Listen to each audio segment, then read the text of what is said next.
Hello, everyone, and welcome back to a depressing episode of the H Town Heel Show. Rockies sweep the Astros in a three-game series.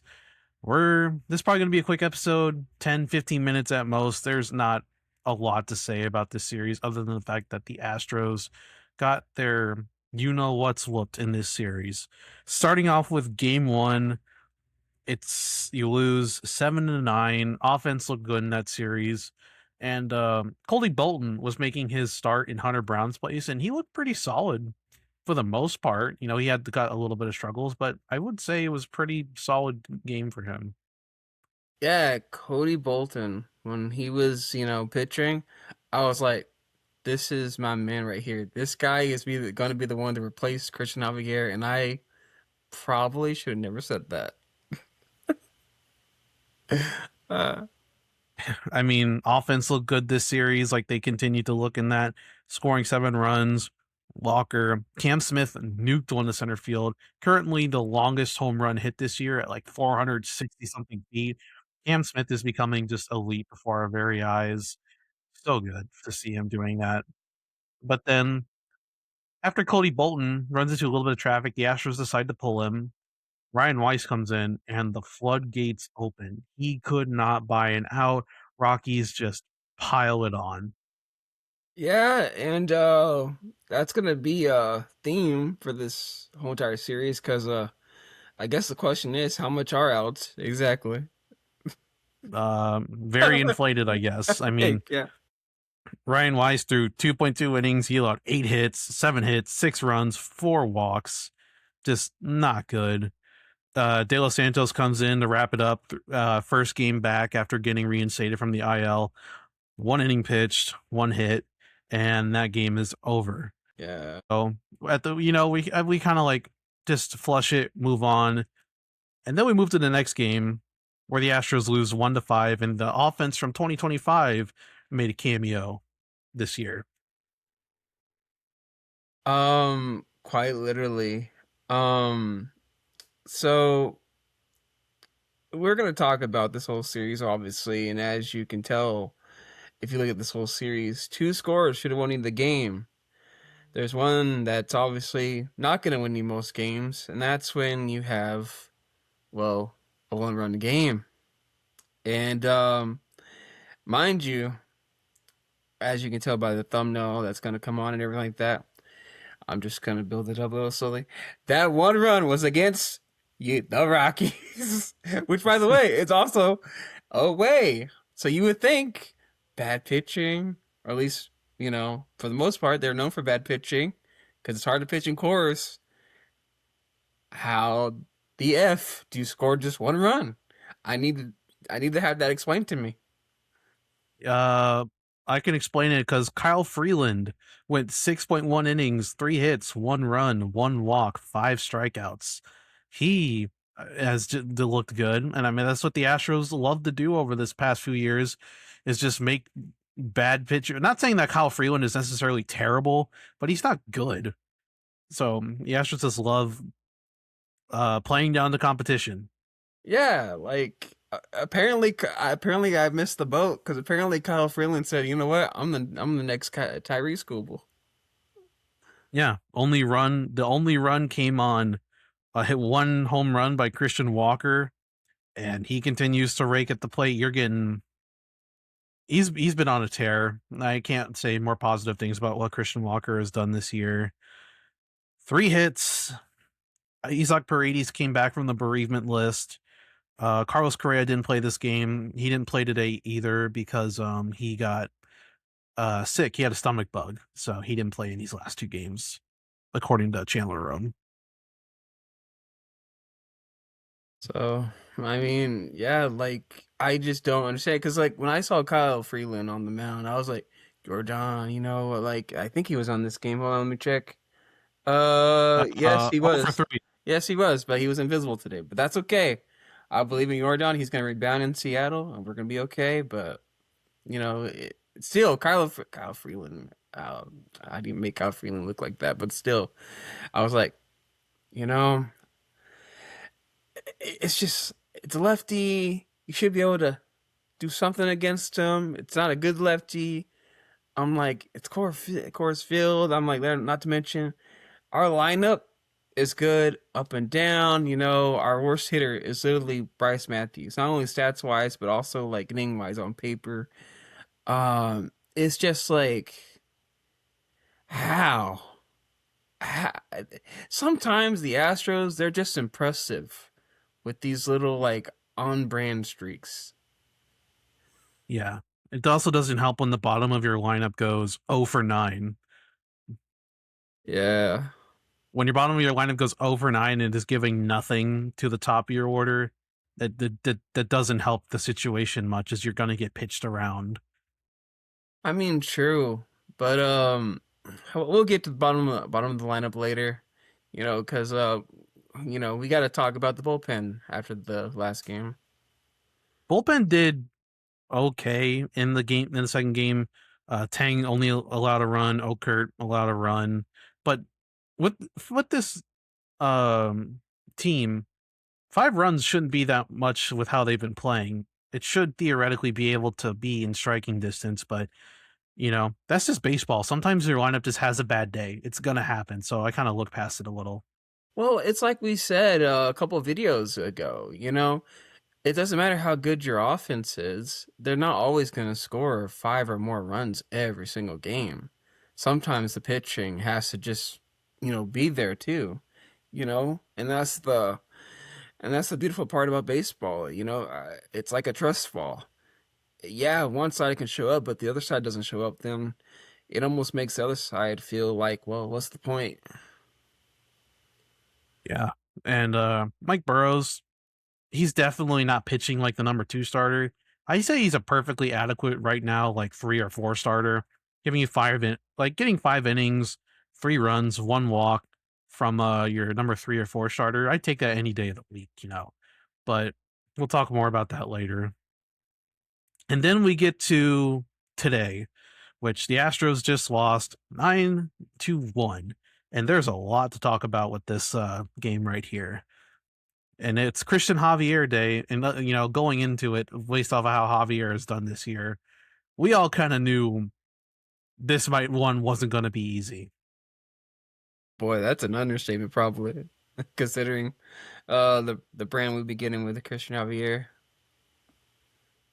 Christian Javier steps on the mound and he immediately gets hit around. He only threw 1 inning, 3 hits, 1 earned run, 1 run. He goes out for the second inning, and the Astros know that something's wrong with him. He's clenching his shoulder, and he gets taken out of the game. And this, the injuries to the rotation already. 2 of your starters are now down. Yeah, Christian Javier has looked terrible, but just losing 2 starters already, and it's like week 2 of the season, is just crazy. I will say you did kind of point it out, and I think even last week's sorry, yesterday's episode or so, or last time we filmed, you said I hope it's an injury or something like that that's causing Javier to be this bad, and hopefully it was that injury. Maybe that was when that was bugging him, and he just didn't want to talk about it. Or maybe he comes back and he is that bad. Only time will tell. Yeah, because if you look at Luis Garcia, who also had Tommy John surgery, he came back. He looked not that good. He gets injured again, and you never saw him again. He never pitched another game in an Astros uniform. We have to consider that if the injury is this bad and causes him to be out for another year, that this could potentially be one of the last times we see Javier pitch in an Astros uniform. And if it is, I don't want to jump to that conclusion yet, but if it is, 2022 El Reptil, World Series combined no hitter, absolutely dominant in 2022, you still always have to be an Astros legend for that year, you know. But we got to hope for the best. Yeah, and I didn't have the game pulled up yet, because I was about to. But when I saw that he got pulled in the first inning, I was like, only two things that happen: injury or a blowout. And technically, we already did both, so I was like, it is what it is. In comes AJ Blubaugh for the piggyback. He has had a rough going in his last 3 games. Comes in, only goes 1 inning, has like 38 pitches. He couldn't buy an out either. 5 earned runs, 3 walks, no strikeouts, and Blubaugh, who looked so promising to start the year, has just been put continuously into these tougher and tougher situations. And when you're getting put into these high leverage spots, like early in games, that gives you less time to prepare, less time to do whatever. Because he's a starter, and he has not pitched out of the bullpen all that much, and it's just rough to see. And I just don't like how he's been managed, and it just like sucks to see such a good start to the season go down into a waste. Yeah, I, at the same time, you know, and and I do, I really do want to sit here and just blame the pitching, but at the same time, it was run, just one run again, and and we're talking about Coors Field, we're talking about being away against for the Rockies, it was Michael Lorenzen again, not a bad pitcher, but not known to be great at all, and you muster one run, and that's frustrating. And you gotta keep up with the vibes. And the vibes said, you know, you, both parts got to deliver. Like I can understand if you lose this game by only like scoring like maybe 3 runs. Okay, if it's 39, okay, whatever, But putting up one run in course, which is known to be favorable towards hitters, it just frustrates me. It really does. Again, the pitching, um, it is just like they got chorused. There you go. And the hitters, they just didn't want to show up. Yeah. Astros had 8 hits today. Compared it had no run, had 1 run, compared to the Rockies' 10 hits, which scored 9 runs. Make it make sense. It doesn't, but um, Jordan Alvarez, he got 1 hit. Jordan Alvarez only had 1 hit in this series, which is very disappointing. You'd expect him course field, but then again, pitchers continue to pitch around him, nibble at the strike zone. They're not throwing him really anything too productive. And if he does swing at one, it's going to be on the corner or whatever. It's just not going to be a dribbler or whatnot. Christian Walker continues his tear. He had 2 hits in this game, continues to look great. And like you said, Astros did not take advantage of Coors Field. They didn't take advantage of the Rockies' poor pitching. The Rockies just did everything right this series. They were bunting in like the 3rd inning, which is just embarrassing. They were dinking, they were dunking, and they just had our number. And the thing that sucks is the Rockies are probably going to go out and get swept by whoever they play next, and we're just going to be like, why couldn't we do that? And then more on the pitching, De Los Santos came in again. He didn't look bad. 1 earned run. Christian Roa came in, 3 walks. Couple hit batters. Things got a little dicey. Apparently, Carlos Correa had to defuse the situation because the Rockies didn't like what they were seeing. Kaiwei Ting came in. He looked good. 1.1 innings, no walks, 1 Whoa. strikeout. Yep, Kaiwei Ting is probably your best reliever right now. And lo and behold, Mr. Brian Abreu makes another appearance.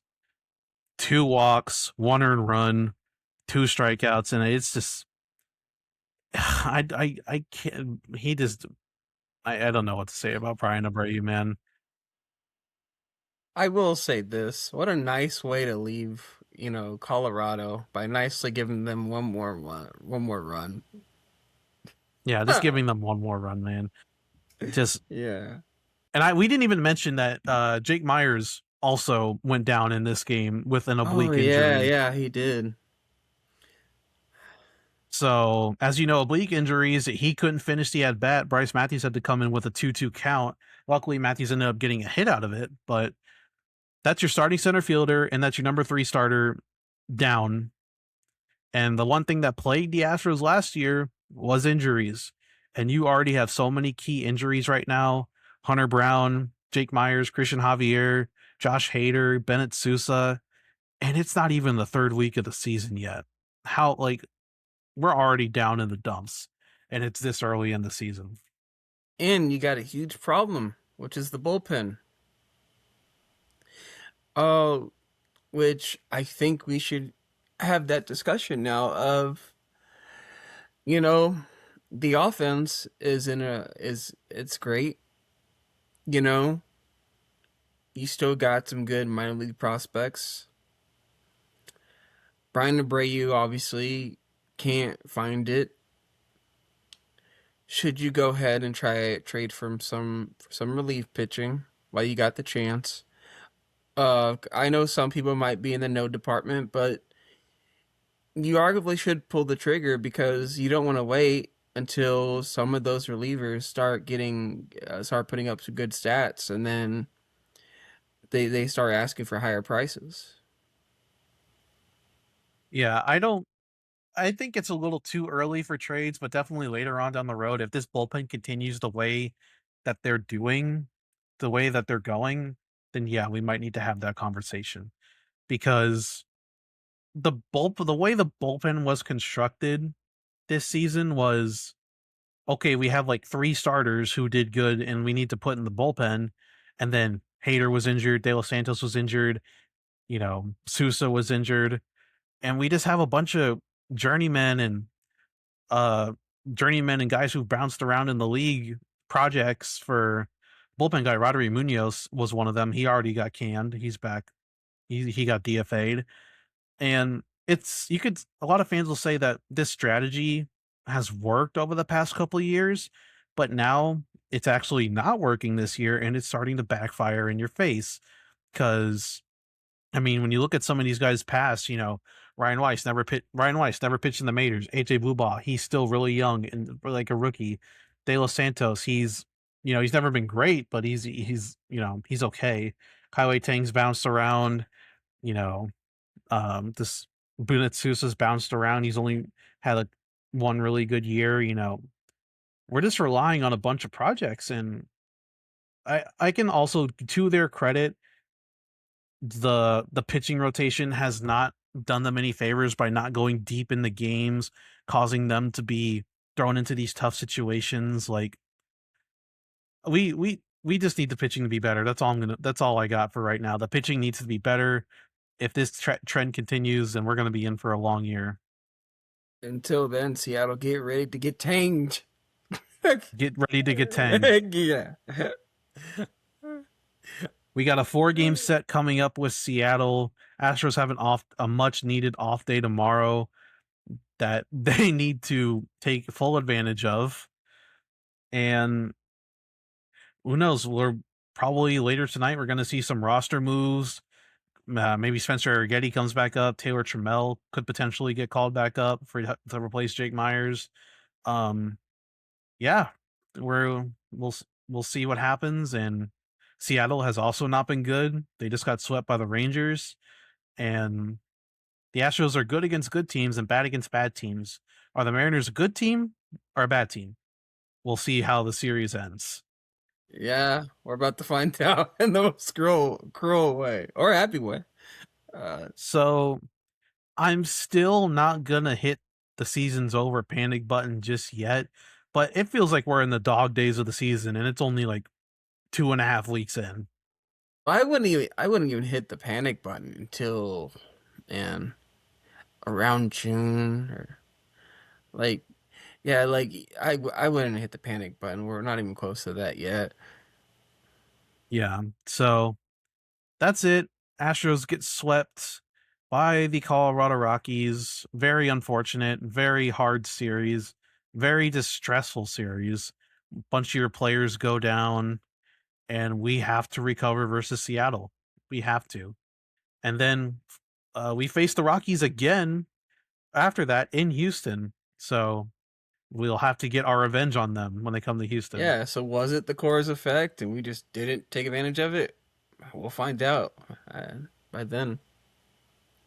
All right, that was it. Signing off and see you guys. Noah, Subscribe Nesio. or get tanged. Yep. See you guys.